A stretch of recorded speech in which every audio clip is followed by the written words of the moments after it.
Welcome to Tommy's Top Picks, where I tell you about upcoming comic books and explain why both readers and spectators should be excited. This November, writer Donny Cates, hot off his Venom run while still crushing it on Thor, is teaming up with artist Ryan Ottley of Invincible fame and colorist Frank Martin to bring us The Hulk #1. Donny Cates and Ryan Ottley's art is a perfect pairing for the character. We're kicking off this run with the first arc titled Mad Scientist, which will be a 6-issue arc. So let's dive in with what we know so far. This year's Free Comic Book Day, Marvel put out Earth's Mightiest Heroes, the Avengers. So there's an Avengers story and a Hulk in here. We're here to talk about the Hulk. Essentially what we learned from this issue is that the Hulk's done. He never asked to be the Hulk. He never asked to be an Avenger or Defender. He needs to figure out who he is. So we find the Hulk throwing a train into the middle of a MODOK plan. Didn't even know MODOK was there. Doesn't care. He goes in, he throws a train to break him up so that he can get the stuff he needs. Because he's going to space. We're going to get a Smastronaut. Hulk in space. That's where we're going. Not one, but 2 trains were thrown in this issue. One to start the fight, and one to end it. Ended on a bit of a sour note. The Hulk kind of just questioning his existence, who he is, what he's been doing these past years. With Al Ewing's last issue about to come out, we'll wait to see where that leaves him off, but I feel like this is going to be a whole new direction, a whole new take. And I, for one, want to see where it goes. Because one, you have Donny Cates and Ryan Ottley. You have one of the top writers at Marvel right now teaming up with an Invincible artist to draw the Hulk. That's just, it's a match made in heaven. And I'm really excited. I think from a reader's view, we're going to get a killer story. Every issue is going to be jam-packed. They're going to throw some foreshadowing in the first arc that'll go through the run. We won't get questions till the end because that's how Donny Cates works. He did it in Venom. He's doing it in Thor, I hope. And now we're going to see it with the Hulk. But in space. So we do have solicitations for the first 2 issues. The first one reads, Immortal No Longer, a reference to the Al Ewing Immortal Hulk run. Cates and Ottley deliver a new colossal-sized era. The first issue is a little larger. It's $4.99 instead of $3.99, but we get more pages. Mad Scientist, Part 1 of 6. The uncontrollable rage of the Hulk has reached an all-new low, and nobody, including the Avengers, is prepared to handle it.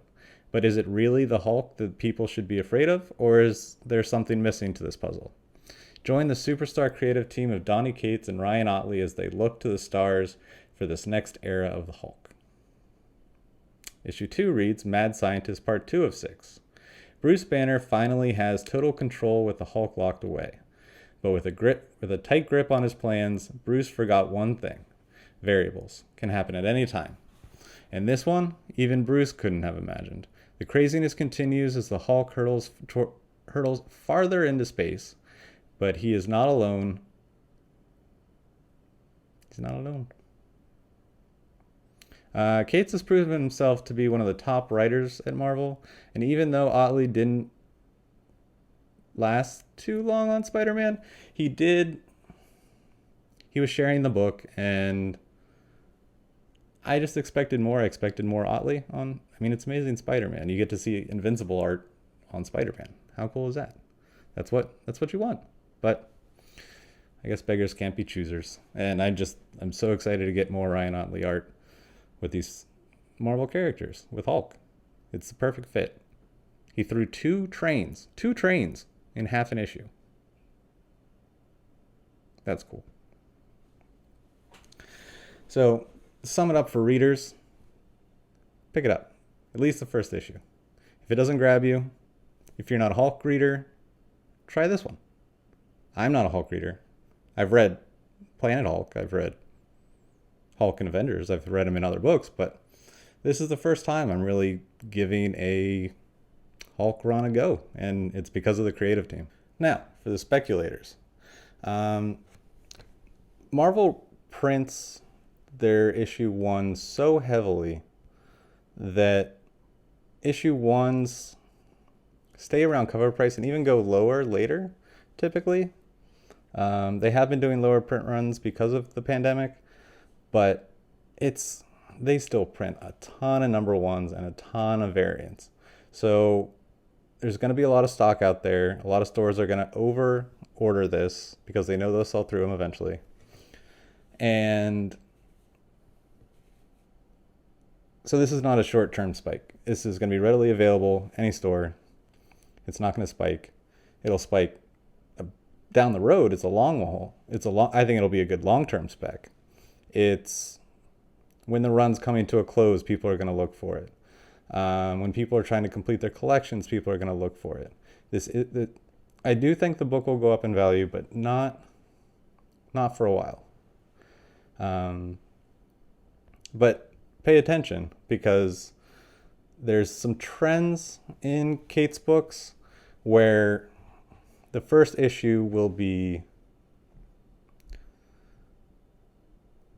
setting everything up. And then somewhere in the first story arc, he typically introduces a big bad. It was Black Winter and Thor. They caused a huge spike, low print runs, because people buy number 1s and then they drop off. And then the sell-through issues of 2 onwards just tend to go down or stay the same, but they don't tend to go up, except when some books get when Marvel reveals a little too much in the preview. They'll come out with a preview for it, or they'll come out with a solicitation that just, it's someone's getting introduced. It could be a first appearance. And first appearances are what spike. Let's see. I pulled some stats here.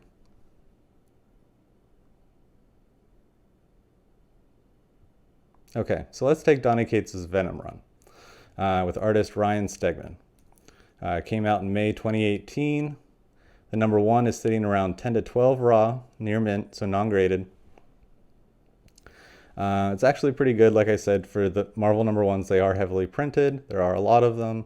So for it to be out in 2018, to already be at 10 to 12 isn't bad.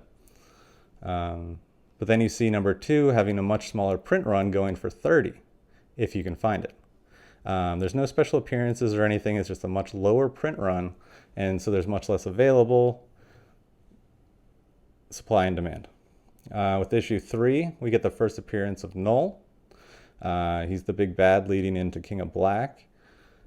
He's the first being that existed in nothingness that preceded the creation of the current Marvel Universe, so kind of a big deal. We find a cameo appearance for Null in Thor, God of Thunder by Jason Aaron back in 2013. So it's been a long time coming. That was more of a cameo. It wasn't a first full appearance. This book's going for $150 raw and had a recent sale of $300 graded at a 9.8. Doesn't hurt that the cover's just gorgeous. So iconic. So now let's take a look at Donny's Thor, issue 1, which came out back in January 2020, still running on issue 17. Hasn't had too much time for the price to go up, yet it's still going for $9 to $25 raw, which is a good sign. But again, it's a Marvel number 1. It's heavily printed. But then you have issue 2, where Donny Cates did a really interesting thing and referenced the destruction of the DC universe without calling it that. They don't mention the DC universe, but you look at the pages and that looks like some certain DC characters. Another bump for the book was that the preview for Strange Academy, which is a skyrocketing, underestimated book, selling very well, is in the back of the book. So previews of books can help. They aren't technically the first appearance of the character if there's a character in the preview, because it's an advertisement for the issue that they would have the first appearance in, but that's a different kind of debate. And Strange Academy was the exception to the overly printed Marvel #1s. That was one that was not heavily printed because there were not as many orders as, say, a Thor or an Iron Man or a Hulk. But in issue 5, we got the first full appearance of Black Winter, who's a cosmic entity that devours universes, including the previous iteration of the Marvel Universe that led to the creation of Galactus. It relates to a plot by Jack Kirby back in 1966 in Thor issue 169. Issue 5 is currently going for upwards of $30 after falling a bit, but I can see it going back up later when we circle back around to it later in the run. Starting to notice a trend? I can see 1 or 2 books in this first story arc for the Hulk that are going to similarly spike. So in summary, I think it's a must-read and a solid long-term growth spec, with a very strong possibility of 1 issue in the first arc spiking quickly, but with a much lower print run. A lot of people just pick up the new shiny #1, but with how often Marvel puts them out and how large the print runs are compared to, say, issues 2 through 5, I feel that there's going to be a gem in there. I know I'll be along for the ride, and I hope you'll join me with Donny Cates and Ryan Ottley's Hulk. Maybe just don't take the train. For further news in the world of collectible comics and card games, subscribe to the channel, give us a like, and enjoy the rest of your day.